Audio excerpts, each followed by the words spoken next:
Hello friends, आज की इस वीडियो में मॉडल पेपर देखेंगे। कक्षा 10वीं के विज्ञान का मॉडल पेपर। और यह वीडियो उन सभी छात्रों के लिए महत्वपूर्ण है जो बोर्ड का एग्ज़ाम देने वाले हैं।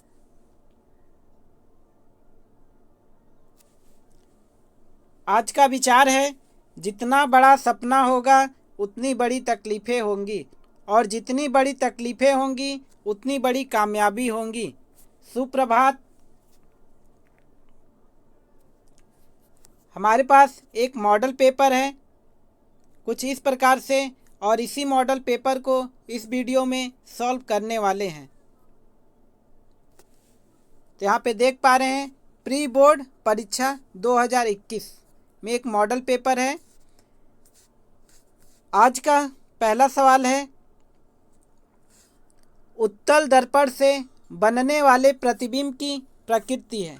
इसके ऑप्शन है वास्तविक व सीधा, आभासी व सीधा, आभासी व उल्टा, वास्तविक व उल्टा।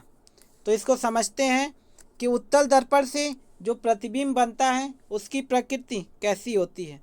तो यहाँ पे देखिए, एक हमारे पास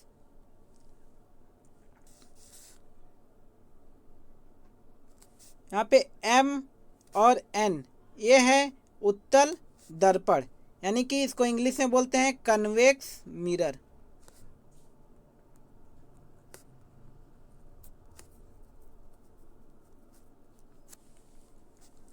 तो यहाँ पे देख पा रहे हैं, ये जो है AB, ये क्या है, वस्तु है। यहाँ से ध्रुव से रखा गया है, तो ध्रुव से रखा गया है, फिर यहाँ से दर्पण से डाला जा रहा है। तो यहाँ पे देख पा रहे हैं AB, ये AB क्या बना रहा है, प्रतिबिंब बना रहा है कि A dash B dash. AB वस्तु का प्रतिबिंब A डैश B डैश बना रहा है। तो आप इस चित्र के माध्यम से देख पा रहे हैं कि जो वस्तु का प्रतिबिंब बनेगा कैसा बनेगा, दर्पण के पीछे बन रहा है, यानी कि कैसा बन रहा है, आभासी बन रहा है, यानी कि आभास हो रहा है। तो इसका पहला हो जाएगा आभासी बनेगा। इसके बाद वस्तु से छोटा बनेगा और सीधा बनेगा, यानी कि उत्तल दर्पण में जो प्रतिबिंब की प्रकृति होती है, नंबर 1 आभासी, नंबर 2 छोटा और नंबर 3 सीधा बनता है। तो इस प्रकार अब ऑप्शन में देखेंगे कौन सा ऑप्शन मैच कर रहा है। तो यहाँ पे देख पा रहे हैं आभासी और सीधा, क्या होगा, आभासी और सीधा, यानी कि ऑप्शन बी ब वाला सही होगा। ऑप्शन बी आभासी व सीधा। अगला क्वेश्चन, प्रकाश का वेग निम्न में से किस माध्यम में सबसे अधिक होता है। यहाँ पे पूछा जा रहा है कि प्रकाश का वेग निम्न में से किस माध्यम में सबसे अधिक होता है। इसके ऑप्शन दिए गए हैं वायु, जल, कांच, निर्वात। अब यहाँ पे देखते हैं कि प्रकाश का वेग, यानी कि प्रकाश का जो चाल होता है,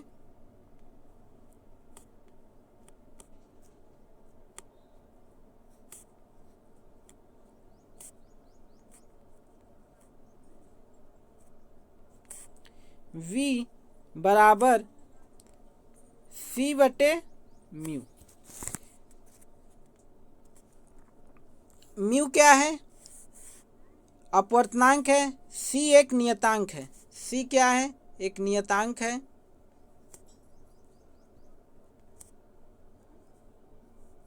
और म्यू अपवर्तनांक है।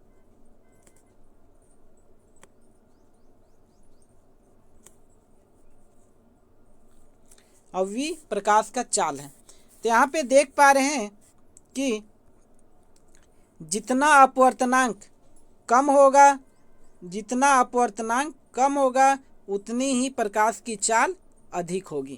तो यहाँ पे देखेंगे कि इन चारों ऑप्शन में किसका अपवर्तनांक सबसे कम होता है। तो यहाँ पे देख पा रहे हैं कि वायु का अपवर्तनांक जल की तुलना में करेंगे तो इसका अपवर्तनांक अधिक होता है। और कांच और वायु की तुलना करेंगे तब भी वायु का अपवर्तनांक अधिक होता है। और वायु और निर्वात में देखा जाए तो निर्वात का अपवर्तनांक कम होता है, इसलिए इसमें चाल अधिक होगा। यानी कि इसका उत्तर जो होगा कि प्रकाश का वेग निर्वात माध्यम में सबसे अधिक होगा। समझ गए? देखिए, प्रकाश की चाल c/μ, म्यू एक अपवर्तनांक है। नेक्स्ट क्वेश्चन नंबर ग, निकट दृष्टि दोष से पीड़ित व्यक्ति के लिए चश्मे में प्रयुक्त किया जाता है। तो जो चश्मे में प्रयुक्त किया जाता हो कौन सा लेंस होता है, इसमें पूछा जा रहा है। इसके ऑप्शन दिए गए हैं उत्तल लेंस, अवतल लेंस, अवतल दर्पण। तो यहाँ पे जो यूज किया जाता है वह यूज किया जाता है अवतल लेंस। अगला क्वेश्चन है प्रतिरोध का मात्रक होता है एम्पियर, वोल्ट, ओम, कूलाम। तो जो प्रतिरोध का मात्रक होता है ओम होता है। इसे आर से दिखाते हैं, प्रतिरोध को आर से दिखाते हैं और इसका मात्रक ओम होता है, इसलिए इसका सही उत्तर हो जाएगा ओम। नेक्स्ट क्वेश्चन नंबर 2, एक गोलीय दर्पण की वक्रता त्रिज्या 20 सेंटीमीटर है, इसकी फोकस दूरी क्या होगी? फोकस दूरी बराबर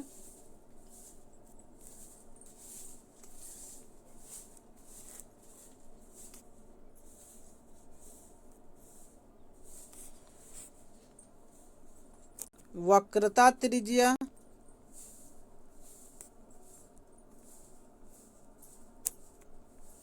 बटे 2। यहाँ पे वक्रता त्रिज्या दिया गया है, कितना दिया गया है?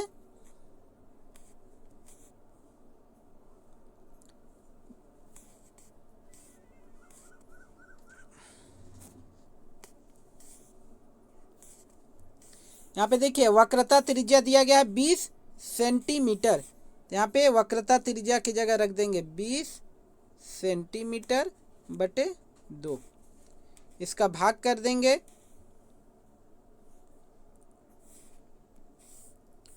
ये हो जाएगा 10 सेंटीमीटर, यानी कि इसकी फोकस दूरी कितनी होगी? 10 सेंटीमीटर।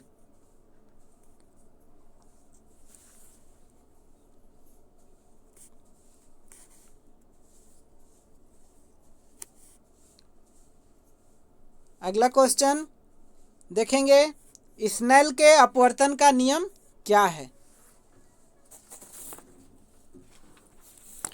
स्नेल के अपवर्तन का नियम क्या है तो समझते हैं।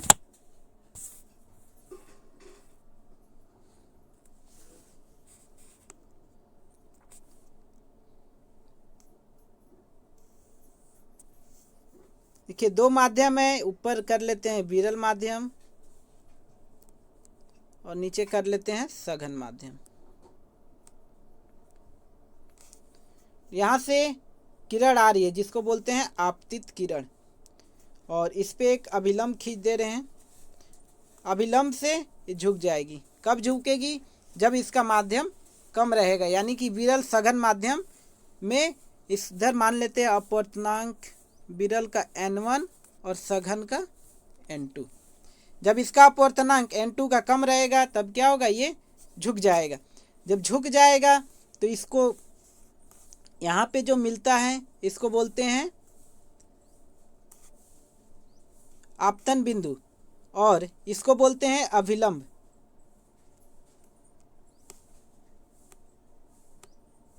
यहाँ से जो किरण आ रही है वो आपतित किरण,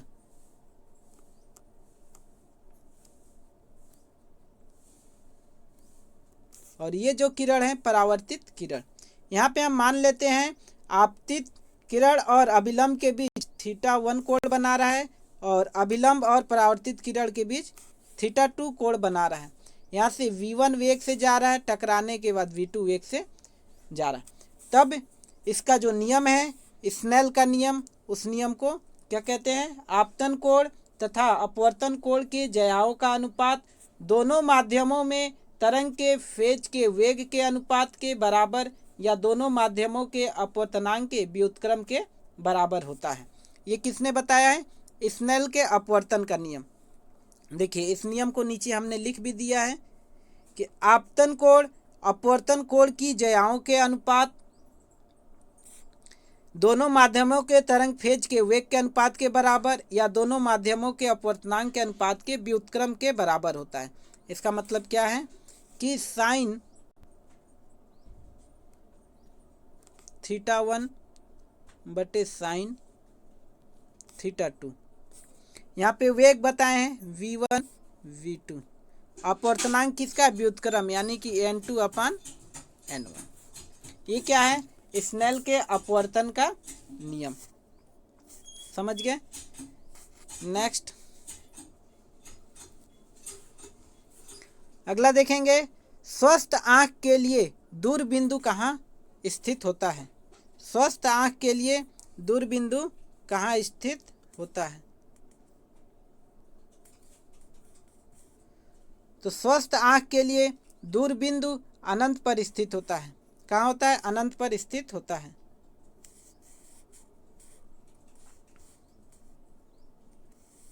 एक फिगर है, तो यहाँ पे क्या होता है कि जो स्वस्थ आंख के लिए दूर बिंदु जो बनता है वो अनंत पे होता है,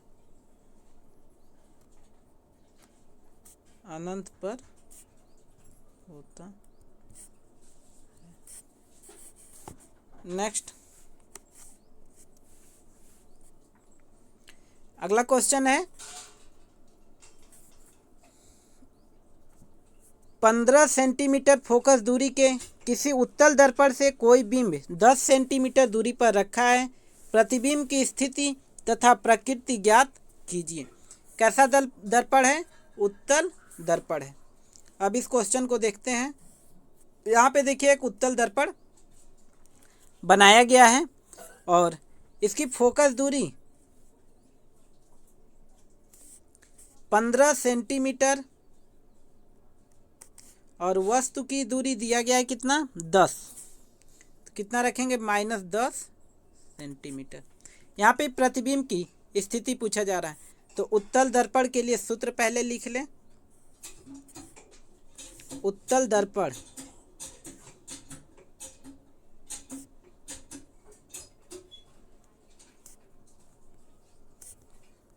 उत्तल दर्पण हो या अवतल दर्पण, दोनों के लिए एक ही सूत्र होता है, 1/f बराबर 1/v प्लस 1/u। यहाँ पे मान रखेंगे 1/f, v का मान, f का मान दिया गया है 15 सेंटीमीटर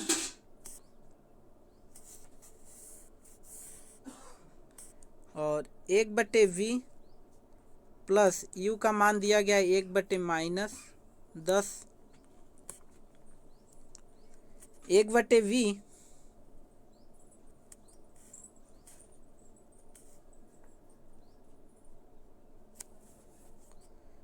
1/15, ये इधर जाएगा तो प्लस हो जाएगा 1/10, एलसीएम हो जाएगा 15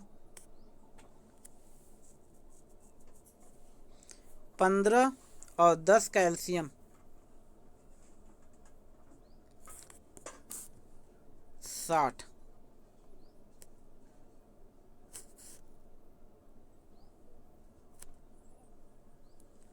पंद्रह का भाग करेंगे, 15 चौका 60 और 10 छक्का 60। दोनों को जोड़ देंगे, 6 और 4 10/60। 0 से 0 काट देंगे, यानी कि v का जो मान आएगा कितना आएगा? 6 सेंटीमीटर। कितना आ जाएगा v का मान?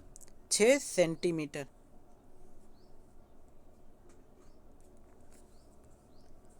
तो यहाँ पे देखेंगे कितना बन रहा है प्रतिबिंब की दूरी 6 सेंटीमीटर। कितना आ रहा है? 6 सेंटीमीटर। ये जो प्रतिबिंब की दूरी दिया गया है 6 सेंटीमीटर। अब यहाँ पे पूछा जा रहा है क्या? प्रकृति।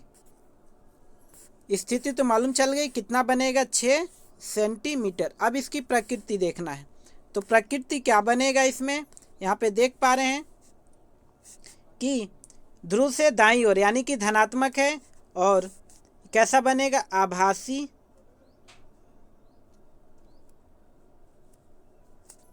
सीधा और वस्तु से छोटा बनेगा।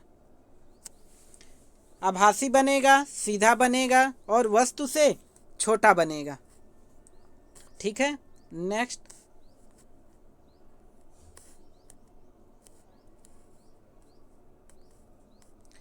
अगला क्वेश्चन है, प्रकाश के परावर्तन से क्या तात्पर्य है? प्रकाश के परावर्तन के नियम लिखिए।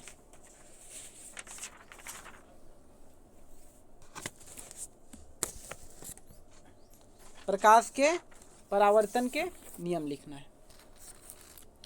तो इसको समझते हैं।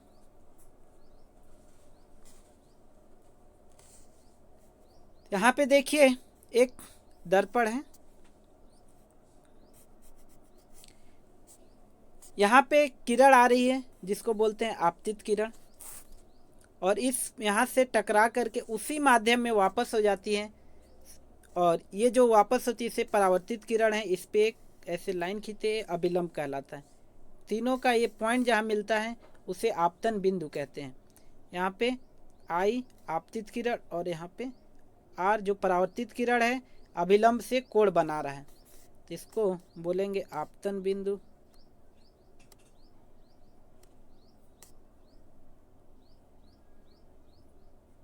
इसको बोलेंगे परावर्तित किरण,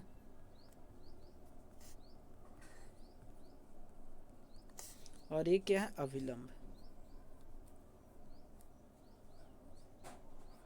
और ये आपतित किरण।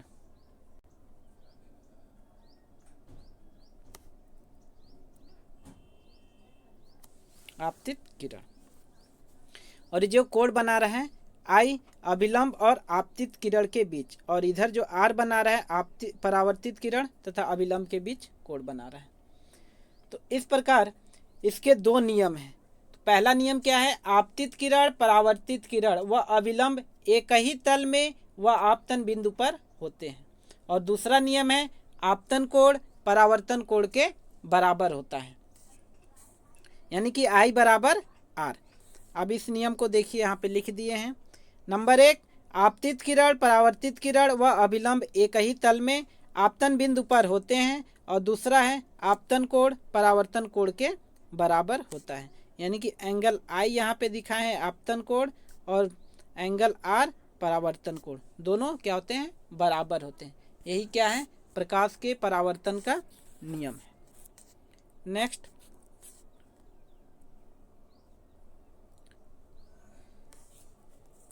जरा दूरदृष्टिता से क्या तात्पर्य है? इसके कारण निवारण पर प्रकाश डालिए।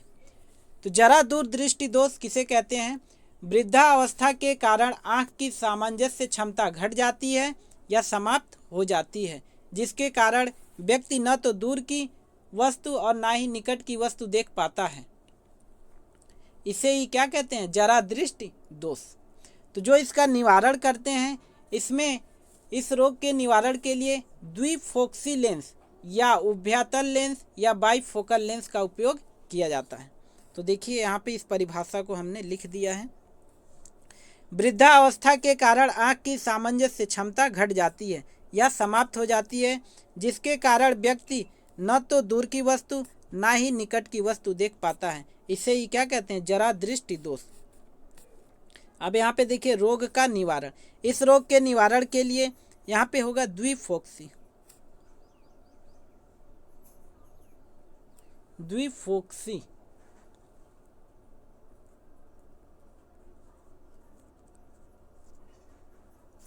द्विफोक्सी लेंस या उत्तल लेंस या बाइफोकल लेंस का प्रयोग किया जाता है। किसके लिए? इस दोष को दूर करने के लिए। नेक्स्ट अगला क्वेश्चन है, एक विद्युत बल्ब पर 100 वाट से 200 वोल्ट लिखा है। इसे 200 वोल्ट मेंस से जोड़ने पर इसके प्रतिरोध तथा इसमें प्रवाहित होने वाले धारा की गणना कीजिए। यहाँ पे देखिए डाटा क्या क्या दिया हुआ है। P का मान दिया हुआ है कितना, 100 वाट, यानी कि सामर्थ्य इसका दिया हुआ 100 वाट। वोल्ट दिया गया है 200। इसमें निकालना क्या है, प्रतिरोध और धारा। प्रतिरोध को R से दिखाते हैं, R निकालना है, और धारा को I से। अब यहाँ पे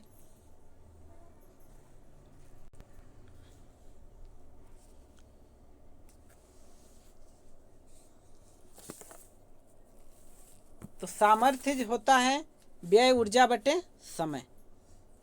सामर्थ्य बराबर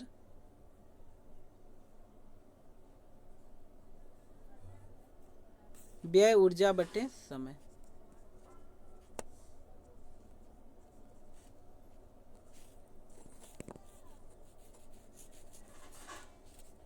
व्यय ऊर्जा बटे समय। अब यहाँ पे P बराबर VI क्या होता है सूत्र, P बराबर VI। तो यहाँ से I निकाल लेते हैं, I बराबर हो जाएगा P बटे V। P का मान दिया गया है 100 वाट और V का मान दिया गया है 200 वोल्ट। 0 से 0 काट देंगे, बचेगा 1/2। इसका भाग करेंगे तो हो जाएगा 0.5। धारा का मात्रक होता है एम्पियर। तो I धारा कितना हो जाएगा, 0.5 एम्पियर। तो I का मान आ गया 0.5 एम्पियर। अब निकालना है प्रतिरोध। तो प्रतिरोध होता है V बराबर I R, यानी कि R बराबर V बटे I। V दिया गया है 200 वोल्ट और I आया 0.5। इसका भाग कर देंगे, 5 चौका 20 और एक 0 और आ जाएगा, यानी कि 400 ओम। प्रतिरोध कितना हो जाएगा, 400 ओम। प्रतिरोध का मात्रक होता है ओम, 400 ओम। यहाँ पे देखेंगे कि धारा कितना आया, प्रतिरोध आ गया 400 ओम और धारा 0.5 एम्पियर। नेक्स्ट अगला क्वेश्चन है, निकट दृष्टि दोष किसे कहते हैं, इस दोष का निवारण किस प्रकार किया जा सकता है, किरण आरेख बनाइए। तो निकट दृष्टि दोष, इस रोग से ग्रसित व्यक्ति नज़दीक की वस्तु को देख लेता है परंतु दूर की वस्तु को नहीं देख पाता है, और इसका जो कारण है, लेंस की गोलाई बढ़ जाती है, लेंस की फोकस दूरी घट जाती है और लेंस की क्षमता बढ़ जाती है। इस दोष को दूर करने के लिए अवतल लेंस का प्रयोग किया जाता है। तो यहाँ पे देखते हैं, पहला बताएं निकट दृष्टि दोष किसे कहते हैं। तो निकट दृष्टि दोष जब वस्तु का प्रतिबिंब रेटिना से पहले बनने लगता है तो यह क्या हो जाता है, निकट दृष्टि दोष। इसके बाद इस रोग से ग्रसित व्यक्ति नज़दीक की वस्तु को देख लेता है परंतु दूर की स्थित वस्तु को नहीं देख पाता है। इसका कारण क्या है, लेंस की गोलाई बढ़ जाती है, लेंस की फोकस दूरी घट जाती है और लेंस की क्षमता बढ़ जाती है। रोग का जो निवारण करते हैं, जो रोग के निवारण है उसमें हम अवतल लेंस का प्रयोग किया जाता है। उपयुक्त फोकस दूरी का अवतल लेंस का प्रयोग करते हैं। तो यहाँ पे देखिए लेंस की गोलाई क्या हो जाती है, बढ़ जाती है, फोकस दूरी घट जाती है और उसकी क्षमता बढ़ जाती है, जिसके कारण यह दोष आ जाता है।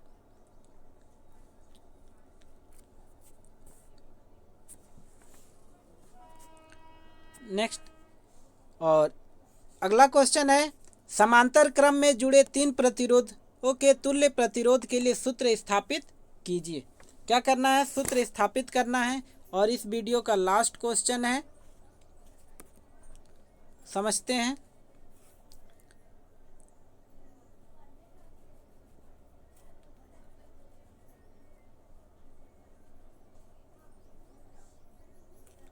देखिए 3 प्रतिरोध हम समांतर क्रम में जोड़ दिए, R1, R2, R3।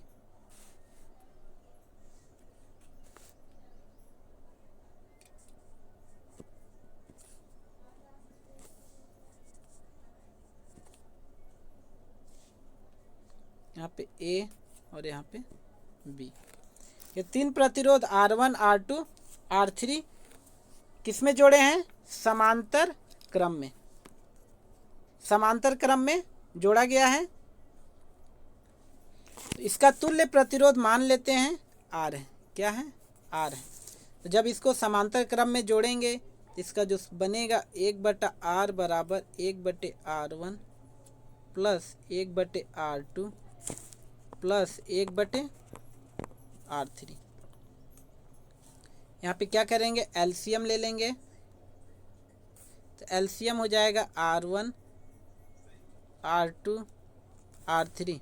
R1 का भाग करेंगे, यहाँ बचेगा R2, R3 प्लस R2 खत्म हो जाएगा R1, R3, यहाँ हो जाएगा R1, R2।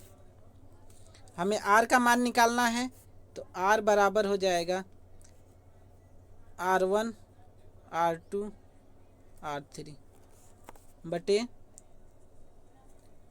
R2, R3 plus R3, R1 plus R1, R2। तो इसका तुल्य प्रतिरोध हो जाएगा R बराबर R1, R2, R3 बटे R2, R3 plus R3, R1 plus R1, R2। तो इस वीडियो में बस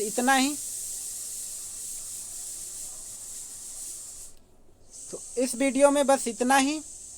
वीडियो अच्छा लगा तो लाइक करें, शेयर करें